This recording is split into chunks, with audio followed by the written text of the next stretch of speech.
when Todd and I started talking about evidence-based criminal justice policy, it really resonated with me, based really not on my current job as Dean of Rutgers Law School here in Newark, but based on my prior experience in law enforcement. And so what I want to do in taking off from what Steve talked about is bring it sort of a New Jersey focus and talk about the need for this kind of evidence-based auditing and policy generating capability that we hope to develop here at Rutgers in assisting the state. So the Attorney General's job is different in every state in the country. And in New Jersey, it's particularly taxing. I see Phil Kwan here, and I'm sure he would agree with me. The Attorney General in New Jersey has, on any given day, and I'm sure things haven't changed too much in the decade since I've been gone, any given day in New Jersey when I was in office, we had 30,000 open litigated matters on the civil side, and we had several hundred criminal inquiries occurring. On the criminal side, we also had supervisory authority and power over county prosecutors, and were able to drive criminal justice policy on that level of the state also. And we also ran the juvenile justice system under the very able leadership of Bruce Stout, who I think you'll hear from later today. In addition to that, we supervised the Division of Civil Rights, Division of Elections, which I understand is different now, highway traffic safety. And the point is that on any given day, it's very difficult to take a long view of many policy decisions that you have to make. And it was a continual frustration for me when I was in office that we just didn't have the time to really take that sort of offshore look at some of the policies we were implementing and see if they work. And we were actually living, for most of my tenure, with the consequences of not having an evidence-based capacity. And that lack really showed itself strongly in dealing with the issue of racial profiling, which I want to talk about because I think it illustrates the need for this kind of evidence-based capacity. And in fact, the experience with racial profiling is what inspired us to create at Rutgers in the School of Criminal Justice some 10 years ago the Police Institute. So the Attorney General's office is responsible for representing the state police, the state agency, and also for, at least in name only sometimes, and supervising that agency. And as allegations of discriminatory enforcement practices emerged in the late 1980s and throughout the 1990s, the Attorney General's office did what lawyers do. We defended the state police, and there really wasn't any way of auditing the allegations. In other words, of determining whether there was any truth to them. The Public Defender's Office and several private attorneys over that period of time came up with sort of anecdotal evidence that there were instances of racially discriminatory conduct occurring, but we simply didn't have the numbers to be able to say whether it was true or not. And so we opposed that. We attacked the validity of their studies without conducting studies of our own. Not out of any kind of maliciousness, I think, but simply because of the press of the daily job of doing that, of representing the state police and all those other state agencies in court. What ultimately happened, though, was that in response to the increased litigation, the volume of litigation, the shooting that occurred on the Turnpike in the late 1990s, when I came into office, we were engaged in doing exactly that. In other words, compiling data to actually take a look for ourselves, not as an adversary in a civil case or in a criminal case, but as the agency responsible for driving criminal justice policy, exactly what was going on out there. And the analysis took place on several different levels. So we looked at stop data up and down the New Jersey Turnpike. We didn't see any correlation there. But then when we looked at search data, we actually did see evidence of disparate enforcement conduct on the part of state police. So for basically over a decade, the absence of any kind of database that we could check, that we could audit, resulted in the erosion of trust between law enforcement community and many of the communities that it serves, And we really paid an enormous, not just economic price, but an enormous social cost was incurred by this erosion of trust that happened over time. My agency had lost credibility with the public because we were constantly defending what we ultimately concluded was indefensible. And when you started to drill down into that data, it really was remarkable the amount of policy decisions that would be generated simply by knowing what the truth was. So, for example, when you have individualized data and it shows that one particular trooper in South Jersey had conducted 30 consent searches over a 6-month period, and that they were all of Hispanic drivers. And given the fact that you were supposed to have reasonable suspicion before you even asked for consent to search, and then when you find out that he didn't discover contraband in any one of those searches, then you know you have a problem. But until you have that data, you're operating in the blind. And increasingly, I became convinced of the need for something to exist sort of off-site. It could be within the Attorney General's office, it could be, but some mechanism to exist off-site that would have the capacity to inform policy decisions with some really hard analysis. And that's what I think we're going to try to do here at Rutgers with this Evidence-Based Institute. And I want to thank Attorney General Dow for her support for this as an initial matter. I had dinner with her early on in her tenure, and we talked about this issue, and she was very receptive, having been in law enforcement so much of her career, to this idea. I think it can only help New Jersey as we move into the future to have this capacity. And the issues that it could relate to are just, they're just numerous. A couple that come to mind just from my own experience. Unsolved homicides. You know, they're the source of innumerable television shows, Cold Case and Disappeared, and there are literally thousands of unsolved homicides out there. Try to find out a hard number. You can't find one. It just isn't being kept track of, and it's remarkable. I do some work with Bill Hagmeyer, who's the former FBI special agent in charge of serial killers, and his estimate is that there are as many as 200,000 unsolved homicides out there, but he admits that's not a conservative estimate. But even conservatively, we're talking about tens of thousands of unsolved cases. We need to look at those cases. Anecdotally, the experts will tell you that a lot of the disappearances occur in the general vicinity of the interstate highway system, and that the interstate trucking system may be the place to look for where these killings occur and who may be doing them.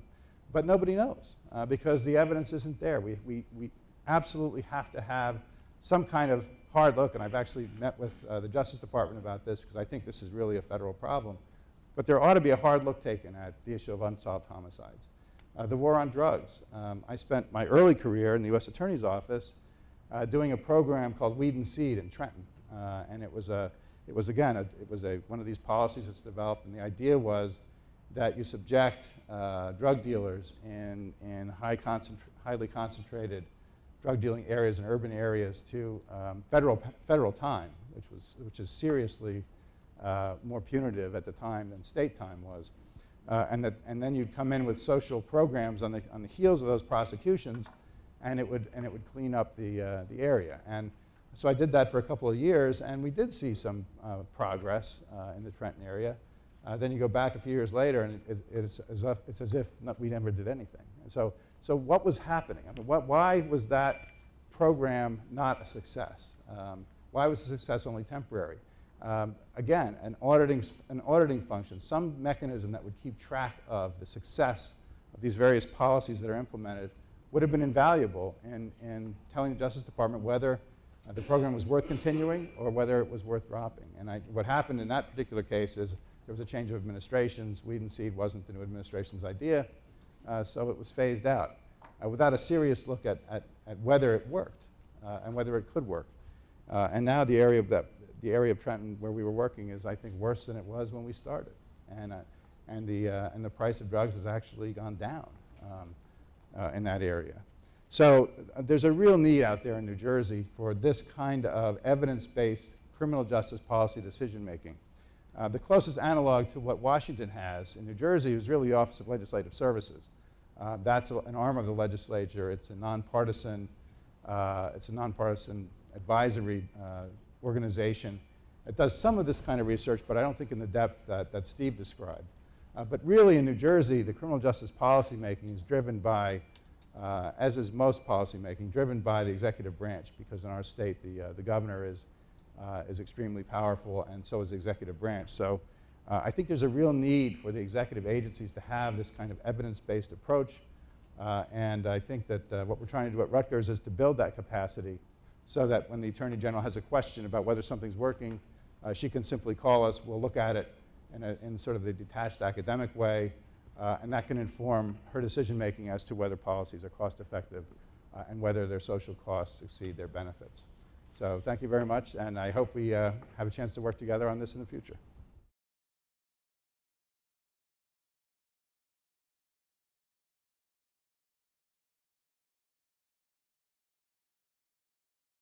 Earlier, I asked people to write out questions. Some of the questions we're going to hold for this afternoon because they're more relevant to the panels this afternoon. We flipped through them and I picked a few. And if you hear me ask the question you wrote down, be proud of yourself. You asked a good question. And if you hear me botch it, tell me later. And then I'll ask either one of you to respond to these questions.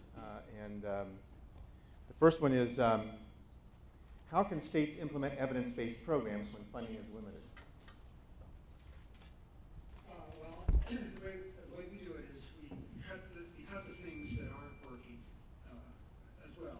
Sometimes they're working. Sometimes they even have positive benefit-cost ratios. But just yesterday, oh no, the day before yesterday, the day before yesterday, I prepared a list for some senators who are coming to town shortly to write a budget. And that list is an abstraction of our latest list. And we're going to have to cut some things. And so we wanted to cut things that have the lowest return on investment. And so we're using that information when we have to. We've already cut most everything, but not everything that actually has a bad return on investment. So I think that this coming legislative session is going to be about cutting things that are on our list that don't work, but that we're still doing. And those are things that have strong political constituencies, very difficult to change.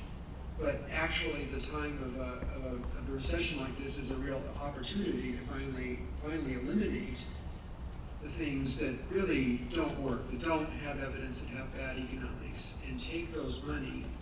What we do now, we have a model, and we say, okay, if you need to take 50% of those savings to fund the current budget deficit, we'll do that, and we'll take the other 50%, we'll put it into those things that are high on the list, we'll increase funding, and we'll end up in a position where we're still having lower crime rates in Washington, but we've basically pocketed some of the change by that shift of resources. So that's really the Washington State approach right now. Yeah, I would just add that I think the tightness of budgets just underscores the need for kind of a reliable, evidence-based assessment of how effective your programs are, so you can make intelligent choices about what to cut. Thank you. The second question really is, it wasn't meant as a follow-up to have it. It links right on what you just said. I'd like to ask it in a slightly different way. The question was, what happens when evidence-based research comes out that refutes what is currently in practice? So my question is a political one. When you learn bad news, what happens? Well, in our case, we've cut programs, and so when we come out with our lists, if you're in the business of doing consumer reports, you have to have something of a thick skin, because that means some people are going to get the bottom of your list, and sometimes you're going to get angry people call you up. So I get angry people that call me up, and if they're powerful, angry people, they could get me fired. I serve at the pleasure of the legislature. Every state hires someone to do their revenue forecast, how much money is coming in. Our state has hired me to help give them advice on how to spend money. So those are all exempt positions. I serve at the, so you're always susceptible to those. You have to, the institute that was set up is somewhat protected. It's not completely protected. This is a real world. This is not a fake world.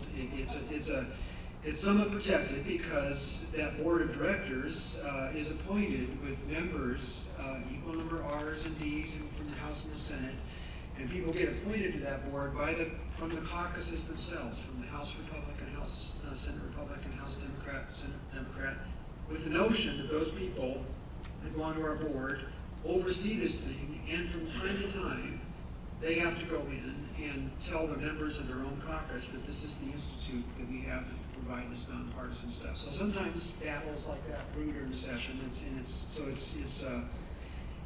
Olympia is a real world place. It's not Brigadoon. It's not a fairy tale out there. It's got politics like every other place has politics. So there's a funny story, kind of funny now. Wasn't funny at the time. This was back in the late 1990s. I didn't show this, but when we ranked all the juvenile justice things you could do, we ranked the DARE program. Serious academic research, random assignment studies, so on, some non-random assignment. We came out that DARE, as practiced back then, was not a good deal. So I delivered this news, along with all the other juvenile justice news, to our Juvenile Justice Committee. The chairman of the Juvenile Justice Committee is still a DARE officer in his full-time job. So you can imagine. So that was a difficult hearing. But you have to stick to the numbers, go into the numbers, and I could have gotten fired at that time if that had, politics had worked out. But the institute has enough of a reputation at that point to where you can even do something like that and break bad news to people, even if they're committee chairs. I have an amazingly similar DARE story. In the late 1990s, when I was in the governor's office with Mike Torpy, who's sees the audience here today, we had a similar assessment of DARE, and they actually got legislation through that would have provided for the DARE license plate that you see in some other states, and we thought it was a poor policy decision that the legislature had made, and drove out to the governor's house to recommend that she veto the bill. And of course, the governor's husband was one of the board members of DARE. They're very strategic, by the way, about who they put on the board. So we had a very similar end to her credit, I think. She didn't fire me, and she vetoed that bill. But Steve is right. You can't escape politics, and there are going to be some sacred cows that are out there that are legislatively sponsored, and that even if you can show that they don't work, they're not effective, you'll have a hell of a time getting them defunded. That's the real world, and you just have to hope that over time, if your data is good enough, and if you're persuasive enough in talking about why it doesn't work, you'll be successful. But those are the constraints under which we operate. So those were broad policy questions. I'm going to ask a little bit of an inside baseball question that we know stuff we're going to hear about. Is it possible to have an effective reentry program without using a validated assessment instrument? By the way, this is related to the question we just asked about politics. Sure, anything's possible, right? I mean, anything in the world is possible. I think when you're assessing probabilities of success, and that's what the world is. You're judging the probability that if I walk across that street and cars are really going, you're kind of judging your risk and reward. And if you do those programs, you might come up with a winner that's never been evaluated, it's terrific, and you don't have an assessment instrument, it's being implemented with fidelity over and over again, they're putting the right people in the program. All those things could be happening, but the probability of it happening isn't as high as if you have an assessment instrument and you've got quality control and you've gone through an evidentiary base. So it's just a question of the probability that you're doing good work with the taxpayers' dollars goes way up if you're doing this stuff. You still may have an outlier that's a winner from some, charismatic person you have out there that's doing something that's not evidence-based. You can still have that happen. But just trying to increase the odds that you're going to be successful is what this game, I think, is all about. The evidence part of the game is all about. It's possible to have such a program that could be basically relying on anecdotal evidence, which is one of the flaws in criminal justice policy over the years. Another more specific question. Let's say a program has been identified that is based on evidence in many organizations, and this program just takes the name, we'll make up a name. Family-based treatment. Let's say some assessment showing that family-based treatment works. They pick up the name and call themselves family-based treatment. How do you ensure they're actually doing a program that based on the evidence, other than just taking a name for a program that has a good evidence base? Well, the first thing we would do, I would do is I'd call the people that actually own family-based treatment and tell them to sue the people that are using their name. I mean, that's that first. I would do that. That's just not a joke. I wouldn't do that. So what we require in Washington is we use some of the name brand programs, like off-the-shelf commercial programs, especially in the juvenile justice system where these things exist. We do that, and we implement them with fidelity, so we actually know what we're buying when we buy them. In other cases, our legislature has not been as prescriptive. So sometimes legislatures get very prescriptive. They write a bill, we actually written bills, and we said, do functional family therapy, and then it says to the executive agency, make sure they're doing functional family therapy, not that's a name, that's a specific program. So we do that by statute and an order that it happens, and then we hold hearings and we make sure that that's working. In other cases, the legislature has not been as prescriptive for various reasons, some of them political reasons, some of them others, in which case it just says, for example, as we do in Washington, here's a pot of money, courts, go forth and do drug courts with this money. So that's not prescriptive. You could be prescriptive about what kind of drug court you do, but this is a case where the judges are pretty powerful in our state and they don't want to be told what to do. So my job at that state as the investment advisor is to recognize that all they're doing is an average effect. That's why I show that average effect for drug courts up there, is because it's an average effect for drug courts. Some of them may be doing great, some of them doing it bad. That's why I give them an average investment.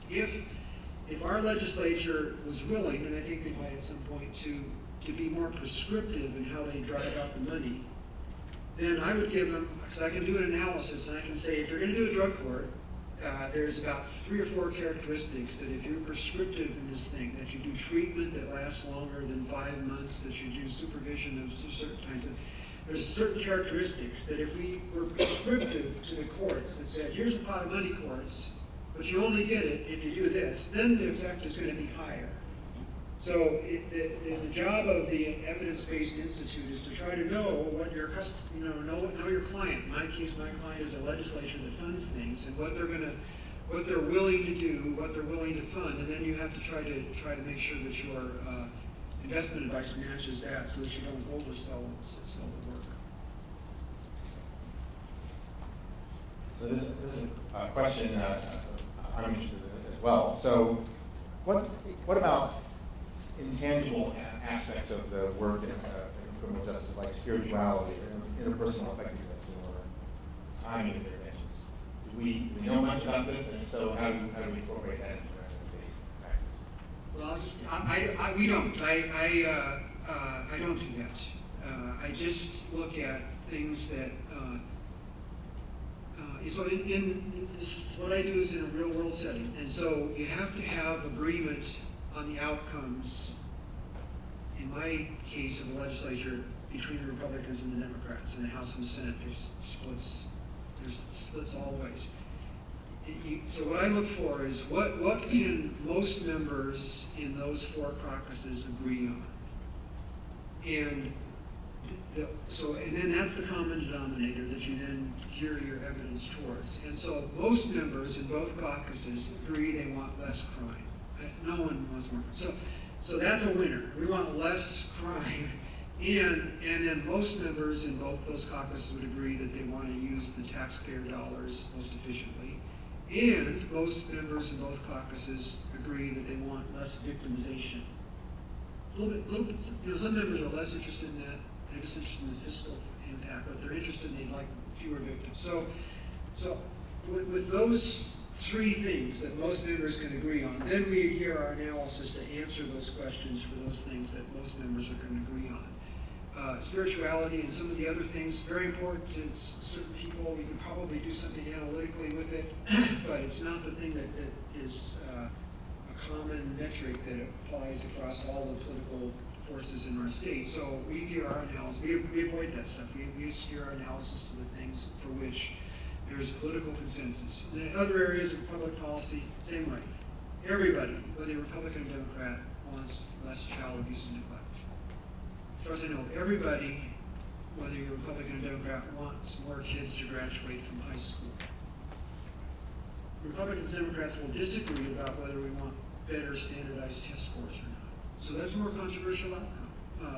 But everyone agrees high school graduation. So high school graduation, for example, when we're doing education analysis, is a much more sellable and analyzable, in this case, outcome that I particularly look for in things because I know that members of both parties in my institute that the institute serves will find that helpful. So part of having an institute that serves a real world body as opposed to an academic community is you got to pick out those outcomes that have currency in your state.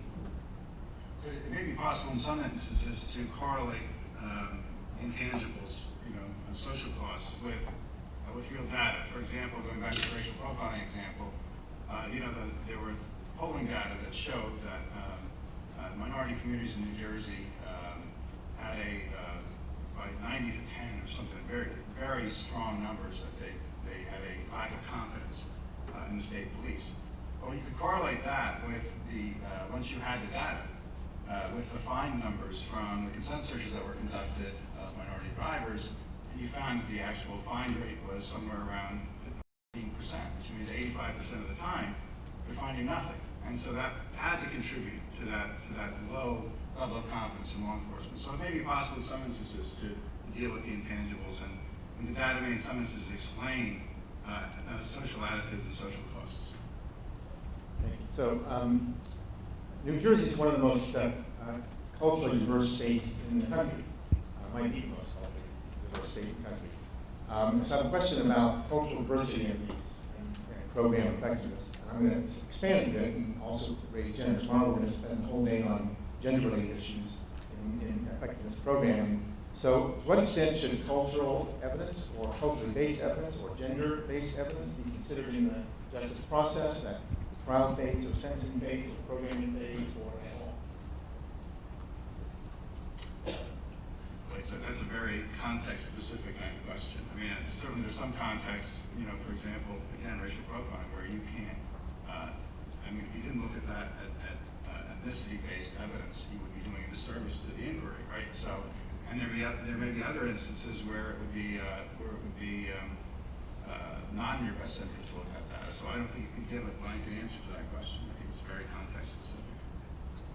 Only from the ability to reduce crime, and I think Ed probably has more information on this, but when we've looked at when we've done some outcome evaluations of our particular programs that we fund in Washington, as opposed to just what works from around the country, but when we've actually studied the particular programs that we have on the street in Washington about what's working, we always look at, is one ethnic group benefiting more, or does it not work so well? What we've actually found is that the programs work equally well with each of the ethnic groups that exist in Washington State. So empirical work would indicate that the programs that we've selected are good programs and work across different cultural contexts. Okay, one last question, then we'll take a break. This question actually asks about Penn State's operation that might be similar to what we do, but I'm going to broaden it a bit. Steve, in your work, I'm sure you come across other organizations that have carry some of the same functions yours does. Are there particular aspects of ways to set this up that make you more effective, less effective, problems to look out for? Well, there are a lot of states that have come to ask us about how we're set up, and it's one of those homegrown things that just starts, it was started on a kind of a whim almost back in 1983, late in the legislative session, and they were waiting around for the final budget bill negotiated. Somebody started a joint resolution, let's have an institute. That's about all there wasn't much more thinking of it. So it's evolved over time. There wasn't any grand design about how to set this institute up. It's just evolved over time. So my my view is that, and it'll vary from state to state, it really will. Some states, it sounds like New Jersey is a very strong governor. In Washington State, we have a very strong legislature. You know, the governor by law submits a budget every year, and really the legislature, not quite literally, but almost literally tears it up. In fact, I've seen it literally torn up. And so the legislature really is a very strong legislature, and so it makes a lot of sense to have the branch in the legislative branch of government. It might make more sense to have it more closely tied to the executive branches in other states. That would vary. Where it locates is very important. I think it's very important if this would not be so helpful for you, but I think it's very important to not have it only be criminal justice institutes. To have it a broader institute that looks at a broader set of outcomes. That is, I'm pretty sure that we're more effective with our legislature because we do the same things consistently whether we're looking at education or crime or substance abuse policy and all that. We use the same methods I talked about up here for crime, we do it in those other areas. So individual members, whether they sit on the education committee or the crime committee, they get used to, they know what I do. They know it's, oh, here comes old Steve doing the same old thing. I either like it or I don't like it, but here, you know, I know what it is. I know what Steve does, and there it is. So that is of great value over time to have that broader purview than just be the crime institute, that kind of thing. So I encourage this kind of an enterprise, ultimately, if not initially, to be in a broad area of public policy, because I think you'll be more effective with your total budgeting process and so on in your state with that broader view. So I'd like to ask for a round of applause for our speakers.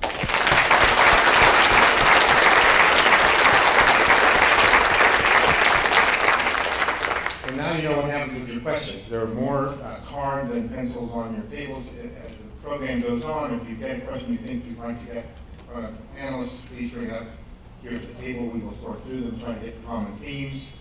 After break, we'll ask Ed Latessa to take us from this broad policy state level perspective to a specific agenda that is carried out by the University of Cincinnati and the state of Ohio. Again, thank you very much. Let's take about a 15-minute break, and I'll call us back in about 15 minutes.